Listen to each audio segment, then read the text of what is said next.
Assalamualaikum warahmatullahi wabarakatuh. Perkenalkan, nama saya Erlina Fitrianti dengan nomor NIM 20862060227. Di sini saya akan membahas materi tentang The Repeat Magic Power untuk menit tugas mata kuliah dengan dosen pengampu Bapak M. Husni Mubarok, SHI, MPDI.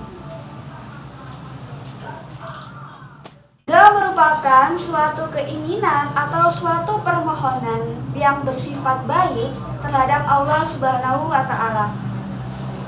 Bagi orang-orang yang beriman, doa merupakan senjata dan doa merupakan segalanya. Meskipun manusia membutuhkan uang untuk memenuhi kebutuhannya, tapi bagi orang-orang yang beriman ini, doa merupakan senjata dan segala-galanya. Mengapa demikian? Karena doa merupakan suatu keinginan atau permohonan yang baik, yang bersifat baik terhadap Allah Subhanahu wa Ta'ala. Karena orang beriman percaya bahwa segala hal di dunia ini tidak ada yang berkuasa selain Allah Subhanahu wa Ta'ala. Doa merupakan suatu keinginan atau suatu permohonan yang bersifat baik terhadap Allah Subhanahu wa Ta'ala. Bagi orang-orang yang beriman, doa merupakan senjata dan doa merupakan segalanya. Meskipun manusia membutuhkan uang untuk memenuhi kebutuhannya, tapi bagi orang-orang yang beriman ini, doa merupakan senjata dan segala-galanya. Mengapa demikian? Karena doa merupakan suatu keinginan atau permohonan yang baik, yang bersifat baik terhadap Allah Subhanahu wa Ta'ala. Karena orang beriman percaya bahwa segala hal di dunia ini tidak ada yang berkuasa selain Allah Subhanahu wa Ta'ala.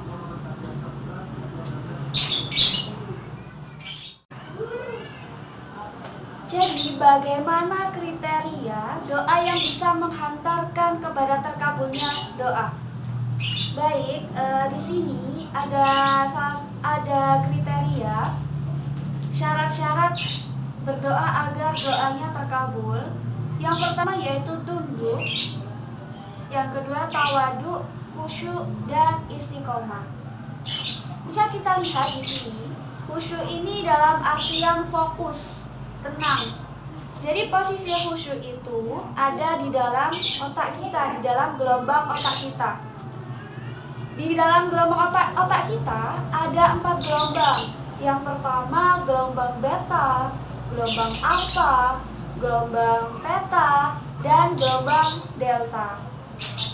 Jadi pada saat kita berdoa agar doa kita terkabul, posisi gelombang kita itu seperti apa agar doa bisa terkabul? Jadi gelombang otak kita bisa dikatakan khusyuk itu ketika gelombang otak kita di antara alfa dan theta. Jadi di saat di antara gelombang alfa dan theta itu, doa kita insya Allah pasti bisa terkabul karena posisi dalam diri manusia pada saat itu memang sangat khusyuk dan tenang dan sangat fokus di antara gelombang alfa dan theta.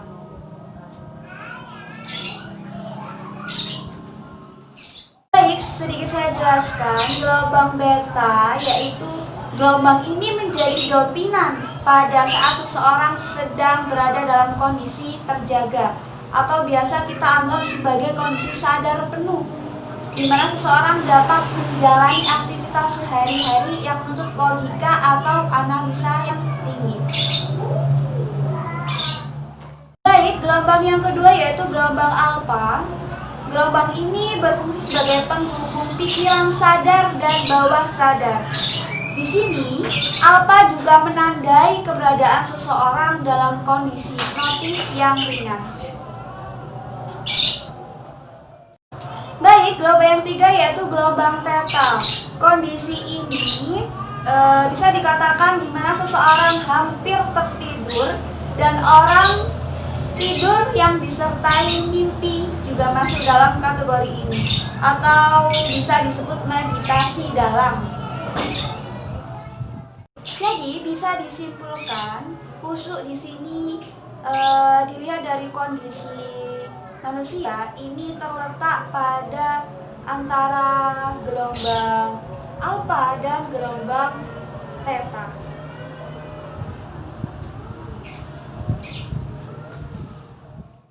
Baik, dari Pit Magic Power ini proses pengulangan ya.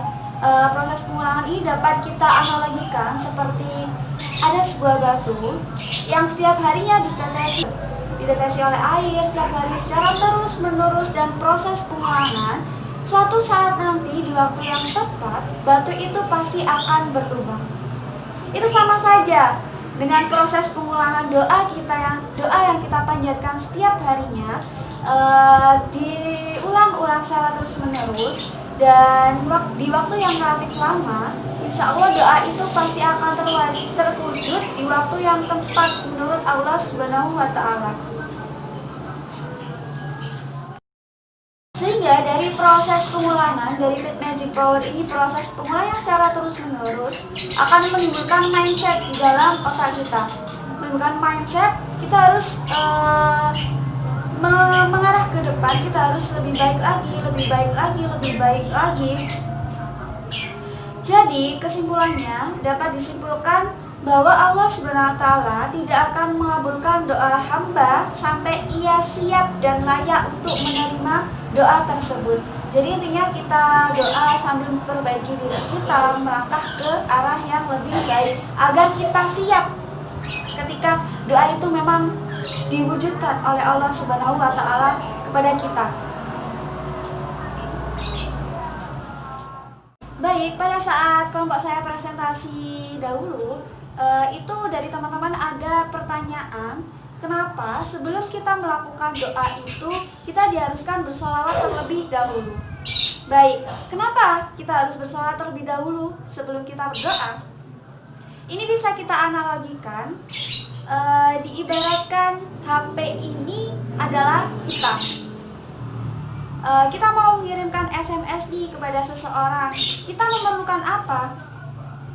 Untuk pesan ini terkirim, kita memerlukan pulsa atau kuota internet agar pesan teks ini bisa terkirim oleh pembacanya. Baik, dapat dianalogikan di sini, HP adalah kita. Dan pulsa kita ibaratkan sholawat tersebut. Dan orang yang menerima pesan kita yaitu Allah.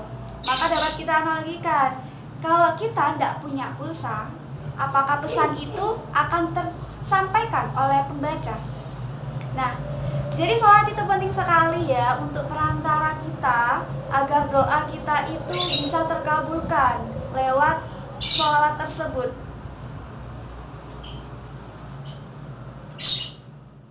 Pertanyaan kedua, apakah wajib ketika kita berdoa itu kita mengangkat kedua tangan?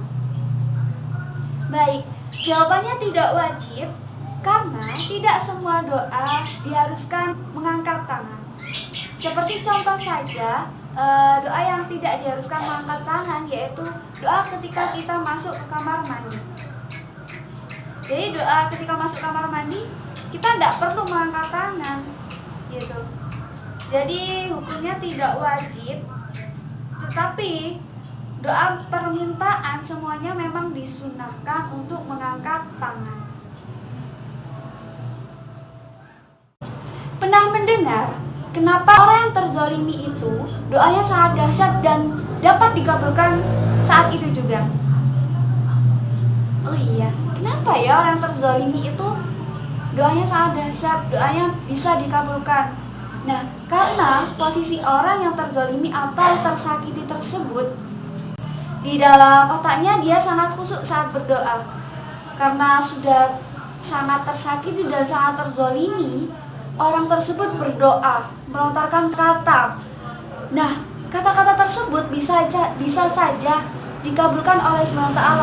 Karena dalam posisi orang yang terzolimi atau tersakiti itu, dia berada di antara gelombang alfa dan theta, dan itu bisa dikatakan doa itu sangat khusyuk sekali dan bisa dikabulkan doa tersebut.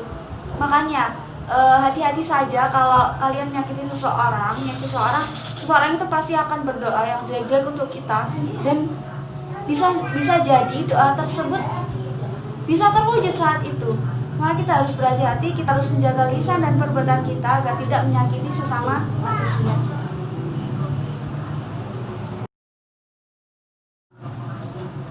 Baik, berbicara tentang materi ini dari Pick Up Magic Power, saya sedikit berkisah tentang pengalaman spiritual atau pengalaman kehidupan saya.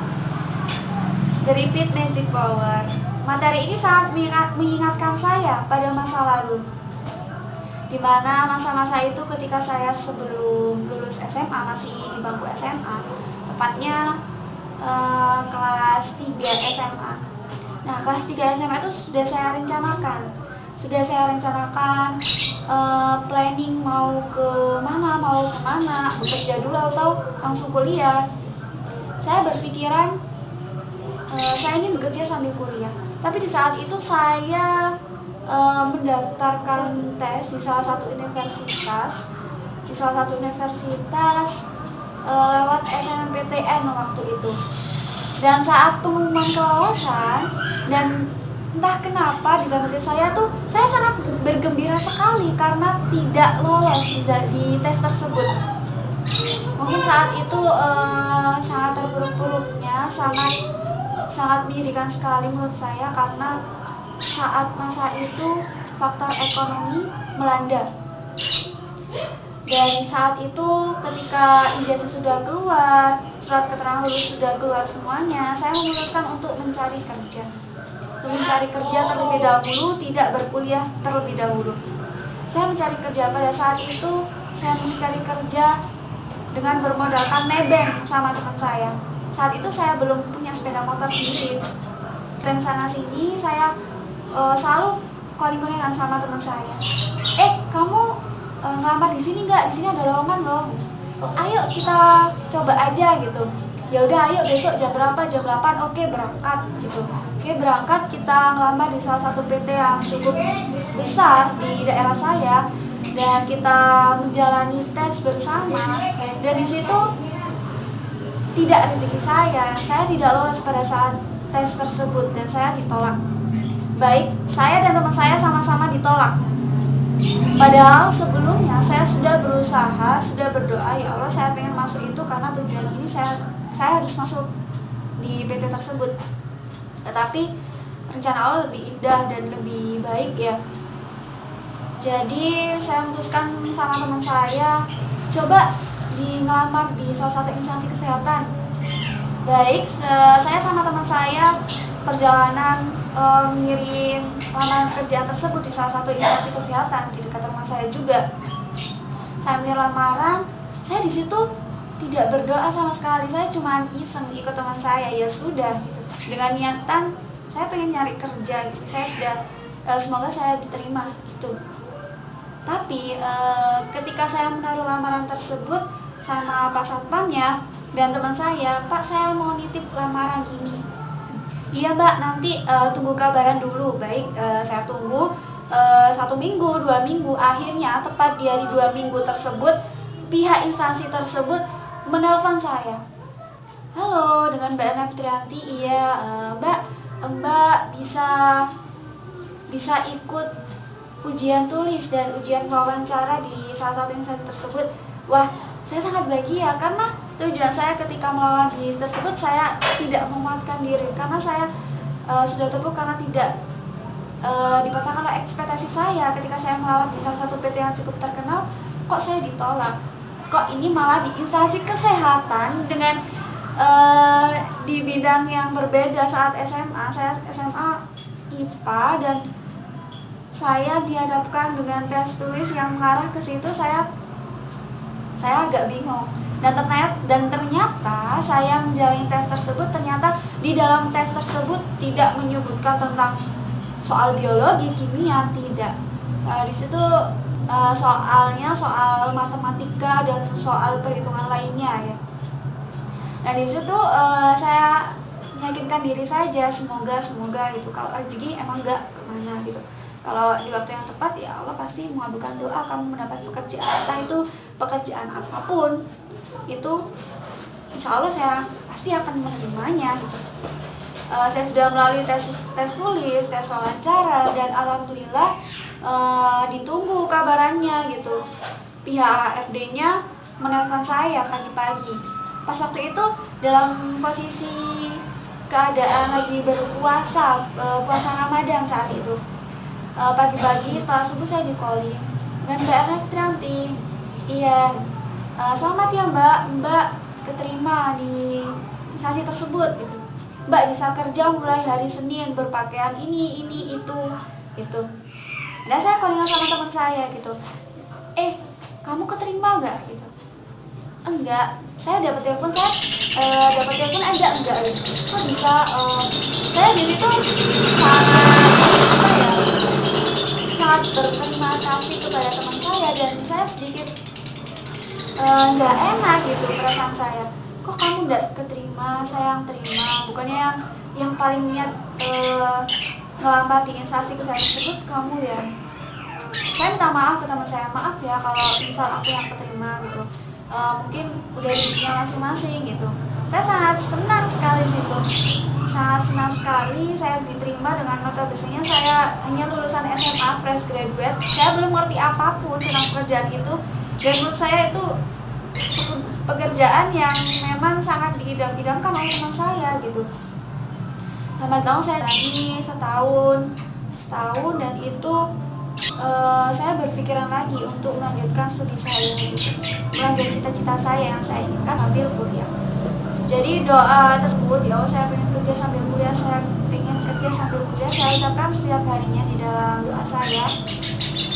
Memang benar magic power, pengulangan doa yang diulang secara terus-menerus. Yakin suatu saat nanti Allah pasti akan mewujudkan doa tersebut ketika kamu tidak menghapus doa tersebut.